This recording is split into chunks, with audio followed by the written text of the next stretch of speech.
Velocissimamente riprendiamo la linea per cederla subito a Pier Davide Lucarini, che è ancora in cucina insieme a Gemma a Santa Cristina di Val Gardena, dove al Maso Paratoni si sta preparando una ricetta specialissima, forse anche due, vediamo. Per fare la giuffa uso la farina di mais, la farina di farro e la farina di frumento. Tutte e tre? Tutte e tre, qui le ho già miscelate, farina di mais, terzo farina di frumento e farina di farro integrale. Mai sentito nominare questa ricetta? Questa come si realizza? Questa è la giuffa, è una ricetta, una delle più vecchie tradizionali qui della valle e si prepara proprio con gli ingredienti che avevano una volta, erano il latte, la farina, il burro chiarificato e uova. Il burro chiarificato, perché il burro chiarificato? Che cosa vuol dire? È il burro che viene cotto per circa 30-40 minuti, così da togliere tutta l'acqua, tutte le proteine, e rimane proprio il grasso e si conserverà tutto l'anno. E questo burro resiste al calore, perché a fare la giuffa viene proprio scaldato. A calore alto, quindi, sì. Ho capito. E quindi si usa il burro non tale quale, ma chiarificato. Sì. Perfetto, vediamo come si realizza.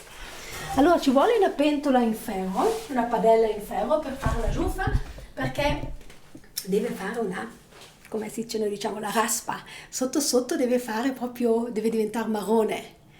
E quello è il tipico, è quello che dà proprio sapore. Prendiamo circa 1 litro di latte, poi ci mettiamo il sale.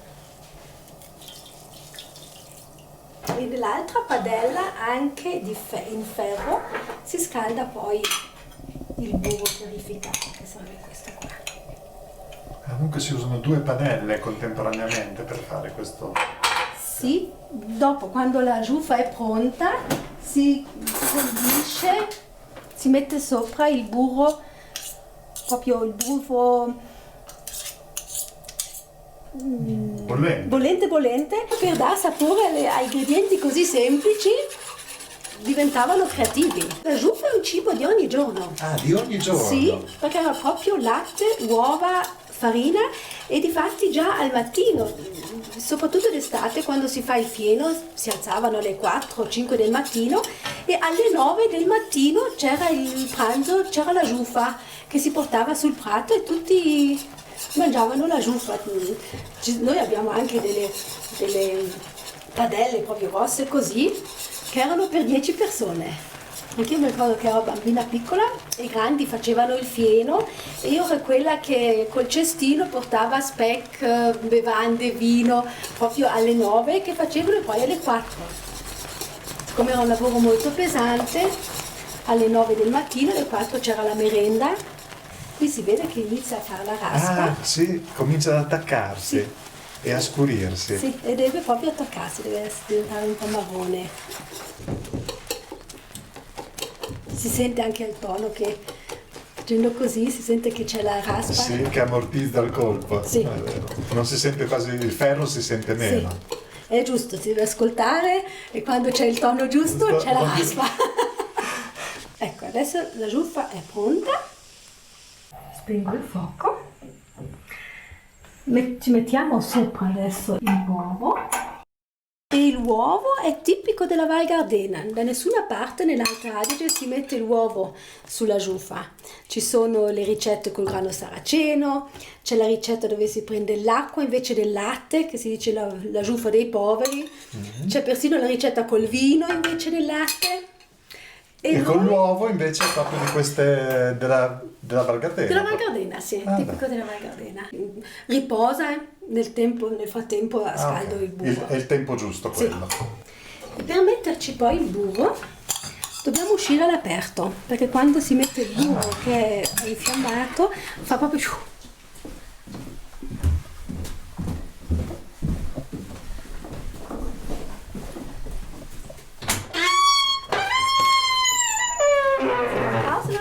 la giuffa? Questo mi fa? Metto qua.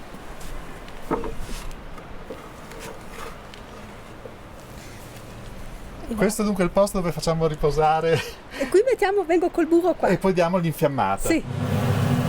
burro che nel frattempo ho visto, sì, è già molto caldo, sta fumando. Sì, sta fumando. Adesso vediamo se si è... Ecco, ha preso fuoco. Sì. Ah, è vero, sta già fiammeggiando. Adesso usciamo.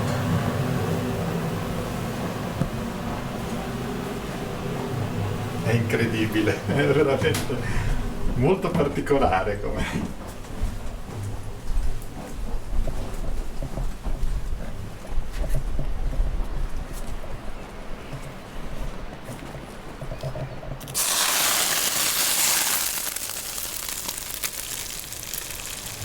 E così l'uovo fa una bella... viene cotto praticamente.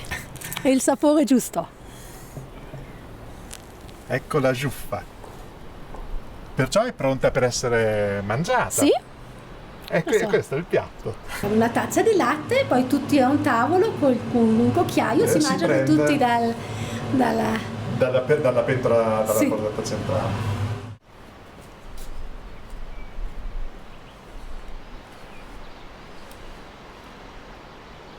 Che scenari che ci sono. Gemma, grazie, sei stata gentilissima, è stata veramente una bella passeggiata, una bella conoscenza, excursus nel mondo della tua cucina. Io ti ringrazio per la disponibilità e a tutti auguro di assaggiare questi buoni piatti e di vedere questi posti meravigliosi in cui voi state. Ciao Gemma! Ciao, grazie a te. È stata una puntata distensiva, ma comunque non dimentichiamo mai il tema agricolo per eccellenza. Ovviamente ritorneremo sui tanti argomenti che compongono il mondo della campagna anche durante questa estate complicata nella prossima puntata, perché saremo insieme tra 7 giorni. Come contattarci, come ritrovarci, come seguirci, lo avete visto in sovraimpressione. Grazie per averci seguito ancora una volta.